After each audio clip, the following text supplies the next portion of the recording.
আসসালামু আলাইকুম। এখন শুনবেন সংবাদ শিরোনাম। খাগড়াছড়িতে ১৪৪ ধারা ও অবরোধ, পুলিশের খোয়া যাওয়া অস্ত্র যেতে পারে পাহাড়ে, ধারণা আইজির। নির্বাচনের আগে পার্বত্যাঞ্চল অশান্ত।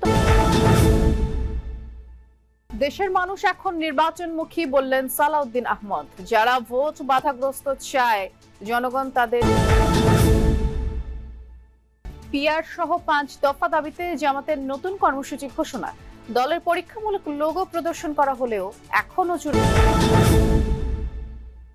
নিউ ইয়র্কে জাতিসংঘ মহাসচিবের সাথে প্রধান উপদেষ্টার বৈঠক। নির্বাচন ও সংস্কার নিয়ে আলোচনা। রোহিঙ্গা সংকট নিয়ে বিশেষ অধিবেশন। আসসালামু আলাইকুম। এতক্ষণ শুনছিলেন সংবাদ শিরোনাম, এখন শুনবেন বিস্তারিত। খাগড়াছড়িতে ধর্ষণ ঘটনাকে পুঁজি করে পাহাড় অশান্ত করার পরিকল্পনা করেছে ইউপিডিএফ। এর রেশ অন্য পার্বত্য জেলায় পড়ার শঙ্কাও আছে। সকালে গণমাধ্যমের সাথে আলাপকালে কথা বলেছেন সেনাবাহিনীর Khagrachari region commander brigadier general Hasan Mahmud.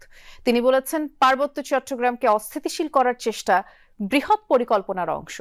জাতীয় নির্বাচনকে ইঙ্গিত করে তিনি বলেন, সামনে দেশের অনেক বড় কিছু বিষয় রয়েছে যেগুলো বানচালের জন্য এ সকল ঘটনা ঘটানো হচ্ছে।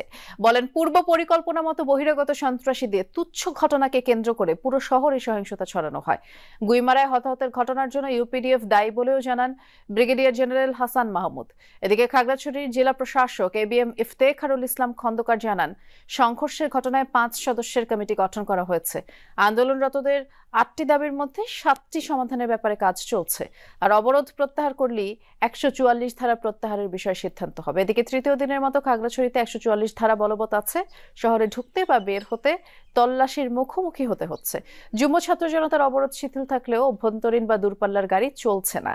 পার্বত্য চট্টগ্রামকে অস্থিতিশীল এবং সাম্প্রদায়িক দাঙ্গা সংগঠনের বিষয়টি একটি বৃহত্তর ষড়যন্ত্রের অংশ এবং এ ব্যাপারে এই সকল প্রমাণাদি আইনশৃঙ্খলা রক্ষাকারী বাহিনীর কাছে আছে।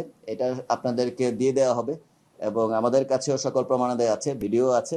এবং একই সাথে সকল ধরনের অপপ্রচার বা উস্কানিমূলক কর্মকাণ্ড সত্ত্বেও বাংলাদেশ সেনাবাহিনী এই বাংলাদেশের যে অবিচ্ছেদ্য অংশ, এটা রক্ষায় দৃঢ়প্রতিজ্ঞ।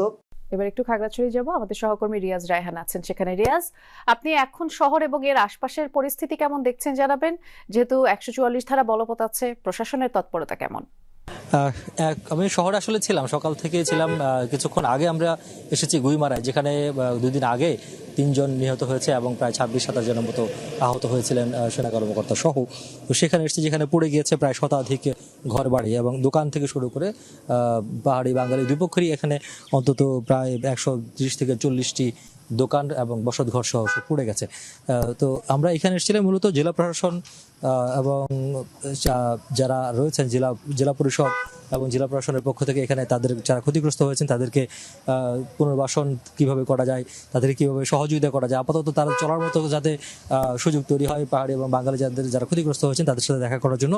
এবং যে ৩ জন মারা গেছেন তাদের পরিবারের সঙ্গে দেখা করার জন্য তারা গিয়েছেন, একটু আগেই এখানে কথা বলেছেন। তবে জেলা প্রশাসক তিনি দৃঢ়ভাবে বলেছেন যে যারা এই আন্দোলনটি করছে মূলত তাদের যে ৮ দফা তারা দাবি দিয়েছে, সেই দাবির মধ্যে ৭টি দফায় তারা চেষ্টা করছেন পূরণ করার জন্য। এবং আরেকটি যেটি রয়েছে ১৪৪ ধারা তুলে নেওয়ার বিষয়, তারা জেলা প্রশাসক বলছেন যদি তারা অবরোধ প্রত্যাহার করে তাহলে সেই বিষয়ে তারা সিদ্ধান্ত নিতে পারেন বা তারা ইতিবাচক চিন্তাভাবনা করবেন। তবে তার আগে আসলে যা পরিস্থিতি যদি স্বাভাবিক না হয় তাহলে ১৪৪ ধারা তুলে নেওয়ার মতো পরিস্থিতি এখন পর্যন্ত তৈরি হয়নি। এবং এটি তুলে নেওয়া হবে কি হবে না বা কখন তুলে নেওয়া হবে সেটা নির্ভর করছে যারা আন্দোলন করছেন। এই যে ধর্ষণের ঘটনাকে কেন্দ্র করে বা অভিযোগকে কেন্দ্র করে যে আন্দোলন করছে, সেই আন্দোলনের গতি প্রকৃতি বা গতিবিধি বুঝে মূলত ১৪৪ ধারা তুলে নেওয়ার বিষয়ে সিদ্ধান্ত হবে। তবে এখানে সাধারণ যারা স্থানীয় বা ব্যবসায়ী যারা ক্ষতিগ্রস্ত হয়েছেন তারা বলছেন যে তারা আসলে এই ধরনের সংঘাতের সঙ্গে তারা পরিচিত নন এবং এখানে এটি অনেক বছরের একটি সম্প্রীতির জায়গা এই গুইমারা। এবং গুইমারা এই বাজারটিতে কখনোই এই ধরনের সংঘর্ষের ঘটনা বা এই ধরনের জ্বালাপোড়ার ঘটনা ঘটেনি। সুতরাং এতে তারা অনেকটাই হতবিহ্বল হয়ে পড়েছেন এবং বলছেন এটি যত দ্রুত সম্ভব ক্ষতিগ্রস্ত যারা রয়েছেন তাদেরকে পুনর্বাসন থেকে শুরু করে সহযোগিতা যেমন করা দরকার, পাশাপাশি এই যে আস্থা এবং বিশ্বাসের যে সংকট তৈরি হয়েছে পাহাড়ি এবং বাঙালিদের মধ্যে, সেটি যাতে ফিরিয়ে আনা যায় সেজন্য সব পক্ষের নেতাদের একটি যৌথ পরিকল্পনা বা প্রয়াস প্রয়োজন এবং তাতে সহযোগিতা করতে পারে আইনশৃঙ্খলা বাহিনী, সিভিল এবং সামরিক যে প্রশাসন রয়েছে তারা। বিস্তারিত জানাচ্ছিলেন, ধন্যবাদ রিয়াজ। পুলিশের খোয়া যাওয়া 1350টি অস্ত্র এখনো উদ্ধার হয়নি। এসব অস্ত্র পার্বত্যাঞ্চল এবং আরসা সহ নানাজনের কাছে গেছে বলে ধারণা আইজিপির। সকালে দুর্গাপূজা নিরাপত্তা আইন শৃঙ্খলা নিয়ে এক ব্রিফিংয়ে এই তথ্য জানিয়েছেন পুলিশের মহাপরিদর্শক বাহারুল আলম। তিনি আরও জানান, নির্বাচন ঘিরে 1.5 লাখ পুলিশ সদস্যকে পেশাগত দক্ষতা এবং নিরপেক্ষতার বিষয়ে ট্রেনিং দেওয়া হবে। ভোট সুষ্ঠু ও নির্বিঘ্ন করতে প্রয়োজনে পুলিশ আরও কঠোর হবে।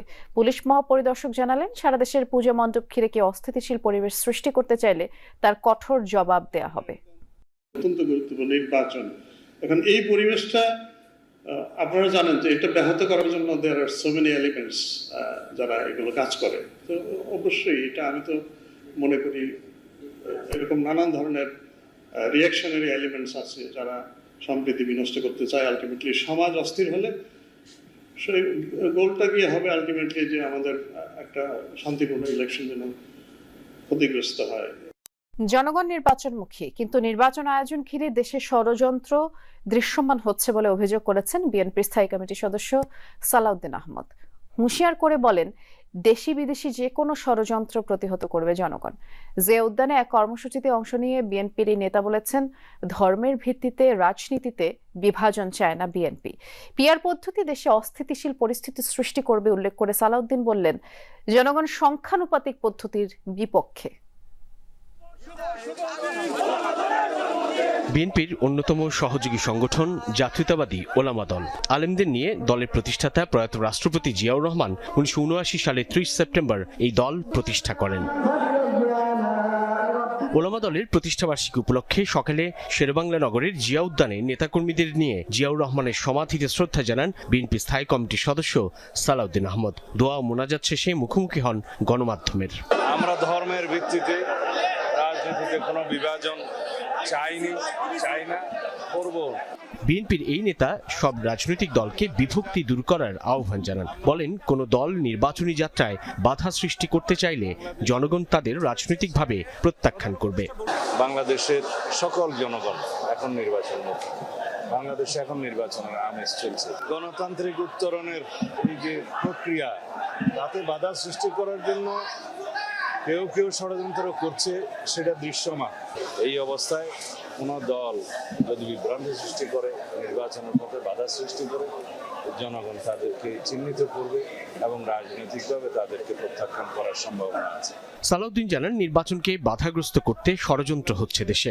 পিআর পদ্ধতির সমালোচনাও করেন তিনি। আমরা পিআর মানে মনে করি পাবলিক রিলেশন, আমরা পিআর মানে মনে করি জনসংযোগ। এখন সবাই জনসংযোগে আছে, সেই পিআরে আমরা বিশ্বাস করি। যারা প্রপোর্শনাল রিপ্রেজেন্টেশন মানে পার্মানেন্ট রেস্টলেসনেস প্রতিষ্ঠা করতে চায়, তারা সফল হবে না। গণ অভ্যুত্থান পরবর্তী পরিস্থিতিতে বাংলাদেশের জনগণ সংকল্পবদ্ধ।